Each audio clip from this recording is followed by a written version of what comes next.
We're officially just 2 months away from the release of Jurassic World Evolution on the 12th of June, and the room for new species profiles is starting to dwindle. I predicted recently that we wouldn't see much in the way of new species for a little while now, and for now that is holding true because this week we get the Jurassic World Sauropod, Apatosaurus.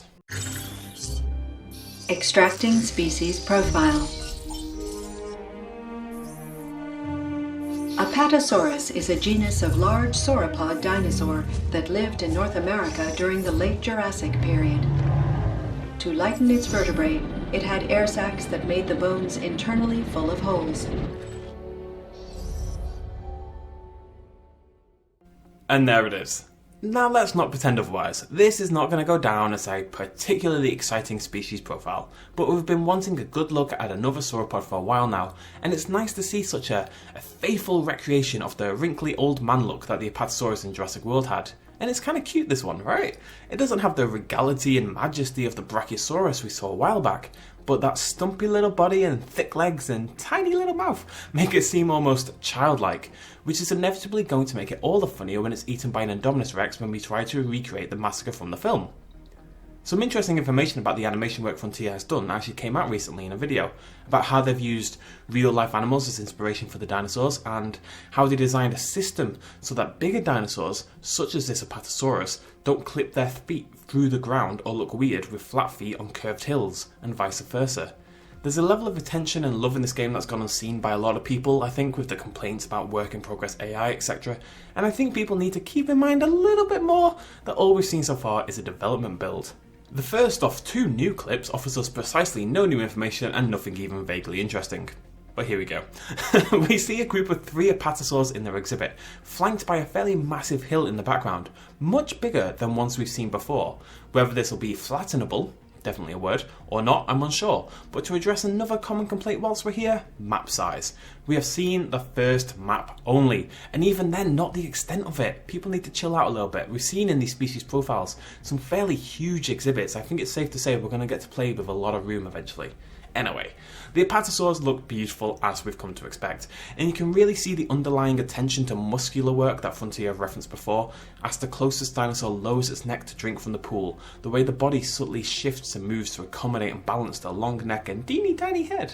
Next up, we get the greatest clip in dinosaur history, and an answer to a question people have had for a while. How do we transport the sauropods?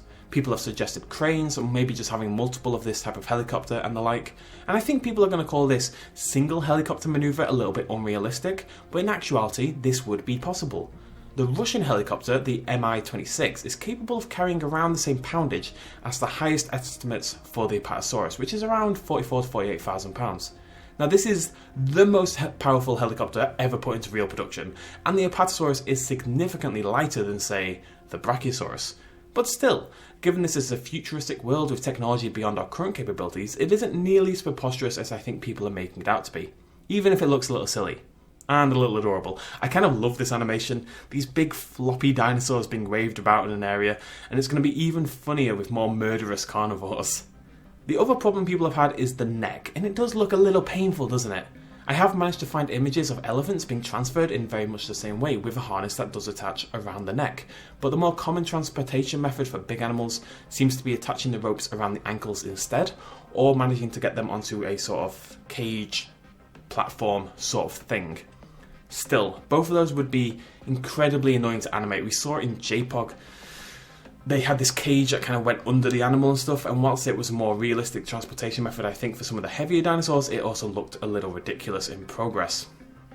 So sometimes you have to make concessions for a video game. Let's just hope our dinosaurs have strong necks or a really good chiropractor. And that's it for today, folks! Back next week with another species profile and inevitably too much evolution content in the meantime. We got to cover a lot of bases this week that weren't strictly related to the profile, but these were long-standing comments that I think needed addressing. Thank you so much for joining me, as always. Don't forget to hit that like button and subscribe if you enjoy my content. It really helps me out, guys. And I'll see you lovely folks in the next episode. Cheers, much love, as always. Bye-bye. Quick little shout out at the end. This video and all the others would not be possible without the support of you guys at home, and also all my Patreon supporters who are listed up on the page right now for April 2018. Thank you guys for all the help, and if you want to join in and help me out a little bit, you can do so at patreon.com/bestinslot. Thanks for joining me.